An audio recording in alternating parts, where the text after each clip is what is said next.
Pablo Emilio Escobar गेविरिया एक कोलंबियाई drug mafia, narco terrorist और एक पॉलिटिशियन थे जो मेडेलिन कार्टेल के संस्थापक और एकमात्र नेता थे। कोकीन के राजा के रूप में जाने जाने वाला एस्कोबार इतिहास का सबसे अमीर अपराधी था। उसकी मृत्यु के समय तक उसकी अनुमानित कुल संपत्ति 30 बिलियन अमेरिकी डॉलर थी। नमस्कार दोस्तों, मेरे चैनल में आपका स्वागत है। तो आइए आज हम बात करते हैं दुनिया के सबसे खतरनाक और अमीर क्रिमिनल पाब्लो एस्कोबार के जिंदगी के बारे में।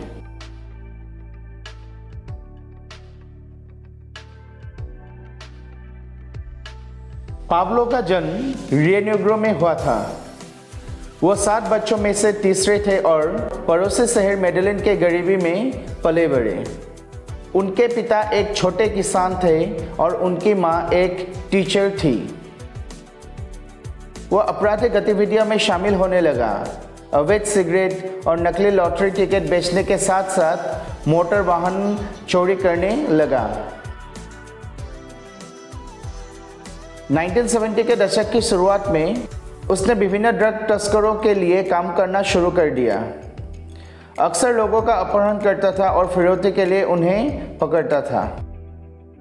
1970 के दशक के माध्यम में जब कोलंबिया में कोकेन का व्यापार फैलने लगा तो एस्कोबार एक दशक तक संगठित अपराध में शामिल रहा था। एस्कोबार का उत्थान ने कोलंबिया सुरक्षा सेवा का ध्यान आकर्षित किया, जिसने मई 1976 में एस्कोबार को ड्रग की तस्करी से लौटने पर उसे गिरफ्तार कर लिया। डीएएस एजेंटों को एस्कोबार की कार के स्पेयर टायर से 39 किलोग्राम कोकीन मिली।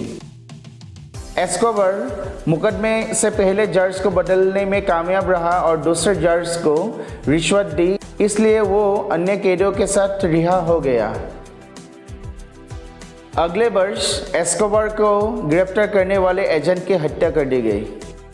एस्कोबार ने उसी तरह कोलंबियन लॉ एनफोर्समेंट एजेंसीज को रिश्वत देने और डराने लगा।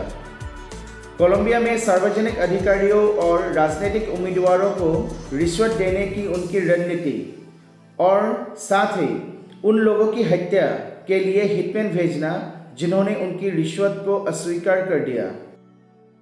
उसे सिल्वर और लीड के रूप में जाने जाने लगा, जिसका अर्थ था पैसा या मौत। 1976 में एस्कोबार ने मेडेलिन कार्टेल का स्थापना की। जल्द ही यूनाइटेड स्टेट्स ऑफ अमेरिका में कोकीन की मांग बहुत बढ़ गई, जिसके कारण एस्कोबार ने दक्षिण फ्लोरिडा, कैलिफोर्निया, पुएर्टो रिको और देश के अन्य हिस्सों में अधिक तस्करी, शिपमेंट, मार्ग और वितरण नेटवर्क का आयोजन किया।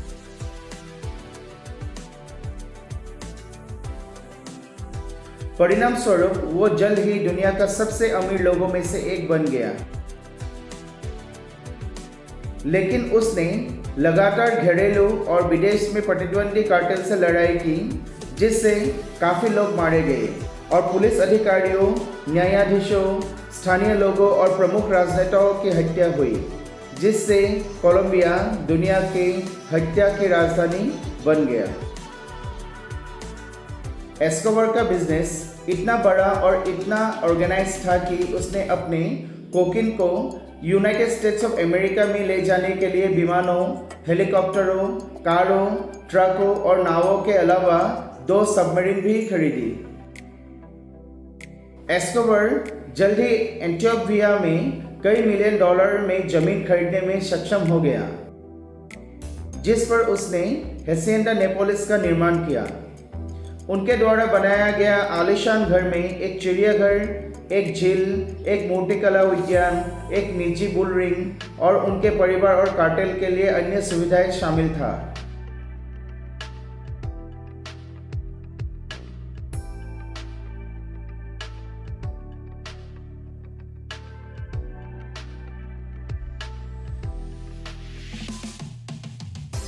वह इतना अमीर था कि कानून को वो बदलने के प्रयास में एस्कोबार ने कोलंबिया के ऋण का भुगतान करने की पेशकश की, जो कि लगभग अनुमानित 10 बिलियन डॉलर होगा।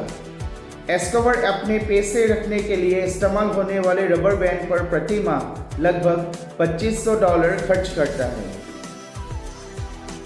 मार्च 1976 में 26 वर्षीय एस्कोबार ने मारिया विक्टोरिया हेनाओ से शादी की, जो 15 वर्ष की थी। उनके 2 बच्चे थे, जुआन पाब्लो और मैनुएला। जब एस्कोबार परिवार छिपा हुआ था, पाब्लो की बेटी मैनुएला बीमार हो गई। उसे गर्म रखने के लिए एस्कोबार ने लगभग $2 मिलियन जला दिए।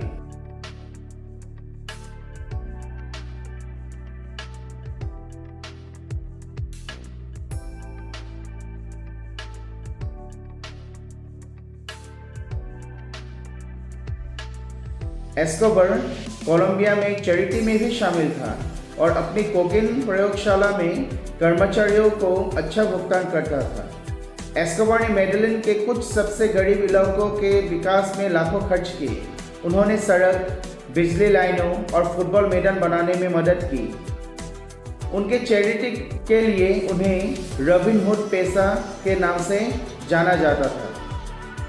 एस्कोबार ने 1970 के दशक में राजनीति में भी प्रवेश किया और 1982 में उन्होंने कोलंबियाई कांग्रेस में सफलतापूर्वक प्रवेश किया।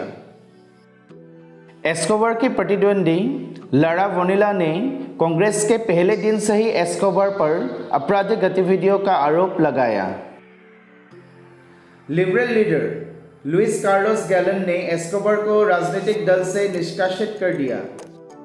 हालांकि एस्कोबार ने संघर्ष किया, लेकिन जनवरी 1984 में उन्होंने राजनीति से संन्यास की घोषणा कर दी। 3 महीने बाद एस्कोबार के आदेश पर लारा वोनिला की हत्या कर दी गई। इसके बाद एस्कोबार ने गैलन के उत्तराधिकारी की हत्या करने के प्रयास में एवियंका फ्लाइट 203 पर बम लगाया, लेकिन भाग्यवश वो विमान मिस कर गया और बच गया। इस धमाके में सभी 107 लोग मारे गए, क्योंकि बमबारी में 2 अमेरिकी भी मारे गए।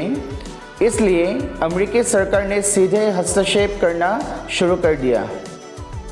लुइस कार्लोस गैलन की हत्या के बाद सीजर गेविरिया का प्रशासन एस्कोबार और ड्रग कार्टेल के खिलाफ चला गया। अंत सरकार ने एस्कोबार के साथ बातचीत की और उसे कम सजा और कैद के दौरान अधिमान्य उपचार के बदले में आत्मसमर्पण करने और सभी आपराधिक गतिविधियों को बंद करने के लिए मना लिया। एस्कोबार ने 1991 में कोलंबिया अधिकारियों के सामने सरेंडर कर दिया, लेकिन सरेंडर करने से पहले 1991 के नए कानून कोलंबियाई संविधान द्वारा संयुक्त राज्य अमेरिका में कोलंबिया नागरिकों की प्रत्यर्पण को प्रतिबंधित कर दिया गया था। यह एक्ट कंट्रोवर्शियल था क्योंकि इसमें एस्कोबार और अन्य ड्रग माफियाओं ने संविधान सभा के सदस्यों को कानून पास करने में प्रभावित करने में शामिल होने का संदेह था। एस्कोबार ने अपनी खुद की शानदार निजी जेल ला कैथेड्रल बनाई, जिसमें एक फुटबॉल पिच, एक विशाल गुड़ियाघर, एक बार, एक जकूजी और एक झरना था। जेल में रहने के दौरान एस्कोबार की निरंतर आपराधिक गतिविधियों के विवरण मीडिया में सामने आने लगा, जिसके कारण सरकार ने 22 जुलाई 1992 को उसे एक अधिक पारंपरिक जेल में स्थानांतरित करने का प्रयास करना पड़ा। एस्कोबार के इन्फ्लुएंस ने उसे पहले से ही योजना का पता लगाने और सफलतापूर्वक भागने में मदद की और अपना शेष जीवन पुलिस से बचते हुए बिताया। कोलंबियाई अधिकारियों ने एस्कोबार के कुछ विशाल बेड़े को जब्त कर लिया, जिसमें 142 विमान, 20 हेलीकॉप्टर, 32 नौकाएं और 141 घर और कार्यालय शामिल थे। एस्कोबार को कोलंबियाई पुलिस, अमेरिकी सरकार और उसके प्रतिद्वंदी केली कार्टेल से धमकियों का सामना करना पड़ा।